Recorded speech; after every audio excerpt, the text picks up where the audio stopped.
Hey guys, Dr. Decks here. Today I'm going to talk to you about the top 5 mistakes that homeowners make when hiring a deck builder.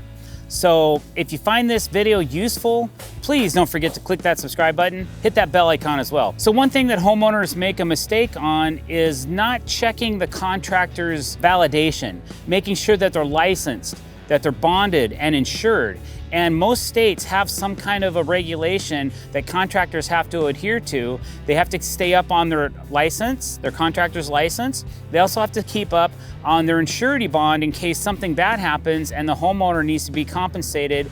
There's insurance that can be involved as well. So to be licensed in the state of Washington, I have to renew my license every other year, and I have to be insured by my insurance company and bonded by a bonding agency as well. And I've been licensed, bonded, and insured for my entire run of business, which now I've been in business for 34 years.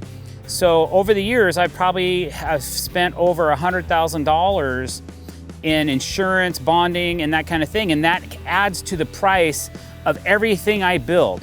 I have to make sure that those insurance costs to be in business are covered when I'm building that deck. So make sure that your contractor is licensed, bonded, and insured. Okay, another thing that you need to look out for is not going with the cheapest bid. Sometimes a good price is great, but usually the lowest price, you're gonna be missing something. Your quality might not be as good.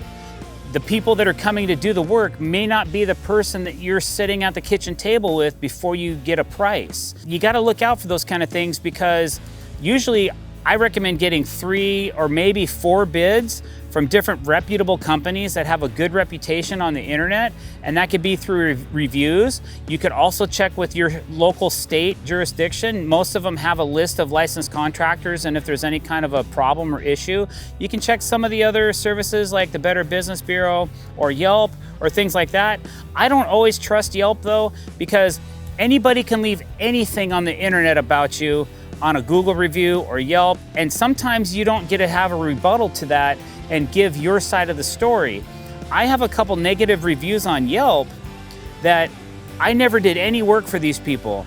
They just made an impression of me on my first visit, and they didn't like how long it took for me to get to their bid, because we book out quite often. I'm the builder and I'm the estimator, so I only have time in the evenings to go out and meet with my clients.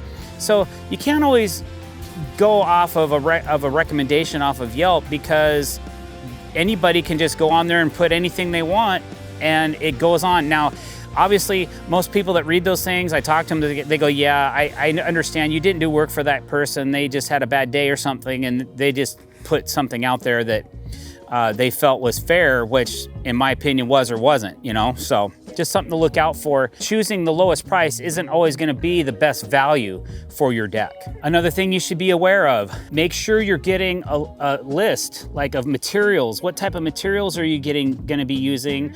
The specifications of those materials. What type of decking are you getting? How many stairs are you getting? How many lineal feet of railing is there?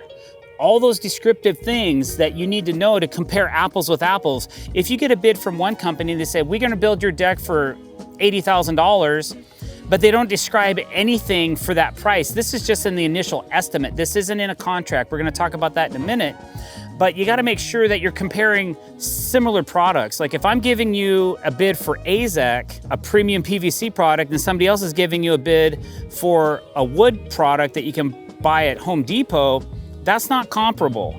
It's not even close to being comparable. So make sure that you're comparing apples to apples and that you are getting a good description of what you're paying for. Another sticking point, guys, something that I not often, but sometimes have issues with is timeline. So I try to give an accurate timeline to all my clients to let them know when we're gonna be arriving at their job and how many months out we can be. We can be booking up to 12 months if I've had a good year and I'm selling a lot of jobs and I have people that are willing to wait. They give me a deposit. That secures your spot in line and make sure that you're gonna be next on my list or in the order I've given you.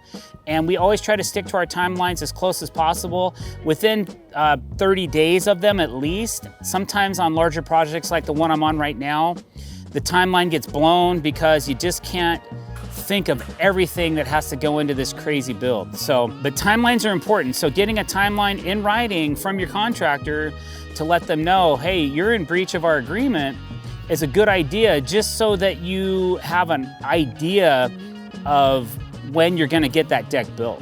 Okay, here's another one. Most of the time, if you skip a building permit, that can come back and really bite you. If your contractor is not licensed, bonded, or insured, he cannot act as your agent. He will not be able to get that permit pulled for you. So having a reputable contractor like we spoke about before, and then making sure that you get the building permit. Now, building permits can be expensive. If you're required to have engineering and construction drawings, and the permit fee, you can be well over $5,000 just in that part of your deck build. So be prepared. It's gonna cost you more money, but if you keep those documents, it's always gonna be of record that you had that deck inspected, that it was approved from the city for structural and safety reasons, and that when you go to sell your home, that's not a problem. You can hand that document along with everything else with your home and make sure that there's no hangups on the end result when you're trying to sell the house. And my final piece of advice that homeowners make mistakes is having a signed contract. Make sure that you have a signed contract with both the contractor's license and information on that page, your information on that page, and then a description of what you're getting for that. Now, what I do is I include an invoice that has everything listed, and then I provide a contract stating how the deck's being built, what materials we're using to build the deck, what type of railing we're using, what type of stairs you're getting, the lighting. Every item is descriptive in the contract so the client knows this is what I can expect. If I end up putting in, if I say, hey, I'm gonna put 15 lights in the stairs, if I'm high or low on that, I can always adjust the final invoice for the client, but it gives them a descriptive amount so they go, okay, if they count them out, okay, yeah, there's 15 here. Oh, they gave us an extra one, 16, then I might charge for that extra light, depending on the end of the job, how we're doing budget-wise and that kind of thing. Usually it's not a big deal. I don't usually nickel and dime my clients. There's usually enough room in the budget to include or exclude a foot or two of this or that. Not that big a deal, but you wanna give them okay, make sure you're getting an idea of how many feet of railing. Because if you come out to the contractor and he's building your deck, and then you say, hey, what about this skirting that you guys are gonna do? And the contractor's like, what are you talking about? And they say, well, yeah, aren't you gonna skirt the deck and close it off so it looks nice? And the contractor's like, no, if it's not on the contract, then that's one thing, but if you don't have one, you're not gonna get that skirting because they're not gonna do it for you for free. So make sure that you have everything written on the contract. And I've had to do this before. It's like, well, you know, this skirting wasn't on the invoice, it wasn't on the estimate, it wasn't on the invoice, and it's not in the contract. So I'm sorry, but I can't just include that. I can do it for this much. Since we're here, I'll give you a deal, but I can't give it to you for free. So those are some things that you need to think about, guys, when you're getting ready to hire a contractor. Don't make those mistakes. If you have any other questions, leave them below and I'll try to answer them within a timely fashion. Thanks for watching this video. Don't forget, hit that subscribe button. Don't forget to watch our new podcast right here on YouTube. And thanks for subscribing, guys. Have a great day.